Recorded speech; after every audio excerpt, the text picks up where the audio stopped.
श्री स्वामी समर्थ मंडळी, कसे आहेत? बरे आहेत का? बरे असलेच पाहिजे. तर चला, तर आज मी तुम्हाला नवीन रेसिपी दाखवणार, ती म्हणजे शेवग्याची शेंगाची भाजी. आता ही शेवग्याची शेंग मी धुवून घेतलेली आहे, ह्याला तुम्ही थोडंसं शिजून घेणार आहे.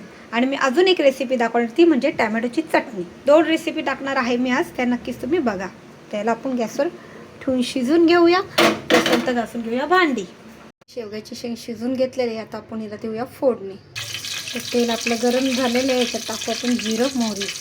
शेवग्याच्या शेंगा शिजून का घ्यायच्या माहिती असतं का? कारण का त्याचा जो खरचटपणा असतो ना, तो जरा निघून जातो. त्याच्यामुळे शेवग्याच्या शेंगा थोड्या शिजून घ्यायच्या असतात.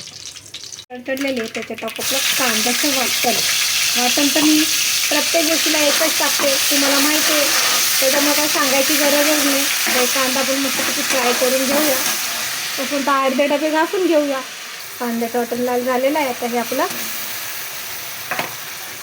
कोथिंबीर, टमॅटो, जिरं, कढीपत्ता, लसूण, आलं हे वाटण वाटलेलं आहे. हे आता मी याच्यात टाकलेलं. आता हे आपण फ्राय करून घेऊया. त्यात थोडं टाकूया हिंग. तुम्ही माझ्या रेसिपी बघता, माझे व्हिडिओ बघता, आजींच्या बघता, माझ्या जेवणाच्या बघता. थँक्यू सो मच, धन्यवाद. असं तुमचा सपोर्ट राहू द्या. आणि प्लीज जेव्हा जेव्हा मी यूट्यूबला लाईव्हला येत जाईल ना, तेव्हा तुम्ही प्लीज लाईव्हला येत जा. तुमचा सपोर्टच मला पुढं घेऊन येणार आहे. तर प्लीज ह्या ताईला आपल्या सपोर्ट करा प्लीज. तर हे वाटत आपण फ्राय करून घेऊया. तर मसाला टाकूया. आता मी मसाला घेतलेला आहे, कांदा लसूण मसाला आहे. हा मी रेडीमेड मसाला जो वापरते, मिक्स मसाला, हा मी बनवून आणते. आणि हे आहे हळद, आणि हे आहे चवीनुसार मीठ. तर तुम्ही बघू शकता, मी बाहेरचे एव्हरेस्ट मसाले टाकले नाही. ते मी कधीतरीच्या भाजीत, म्हणजे जे आपली ऑर्डरची भाजी असते त्याच्यात वापरते. आणि नेहमी आपल्या घरच्या ज्या भाज्या असतात त्याच्यात मी बाहेरचे मसाले, म्हणजे की गरम मसाले वापरत नाही. माझ्या या मसाल्यांमध्ये मी सगळं काही टाकून आणलेलं असते, त्याच्यामुळे मला गरज लागत नाही. आता आपण हे शिजून घेऊया. मसाला थोडासा पाणी टाकून शिजून घेऊया. तर हा घेतलेला आहे मी शेंगदाण्याचं कूट. आता बघा तरी किती मस्त आलेली आहे. याच्यात टाकूया पण आता शेंगदाण्याचं कूट.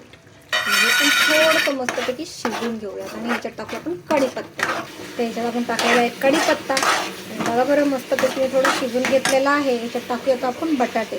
तर टाकलेले आहेत मी बटाटे. हे याच्यात आपण शिजून घेऊ आणि मग याच्यात पाणी टाकूया आपण. तेव्हा भाजीला तरी सुटलेली आहे. याच्यात टाकूयात आपण पाणी टाकून थोडेसे बटाटे शिजून घेऊया. आता मला ही भाजी करायची होती 14 ते 15 लोकांसाठी, म्हणून मी एवढं पाणी टाकलेलं आहे. तुम्हाला किती टाकायचे तुमच्या अंदाजाने टाका. मला पातळ पाहिजे, तुम्हाला घट्ट पाहिजे, तुम्ही घट्ट पण करू शकता. तरी आलेली आहे. आता ह्या टाकू आपल्या ह्या शेंगा. हा, या मस्तपैकी शिजून घेऊ.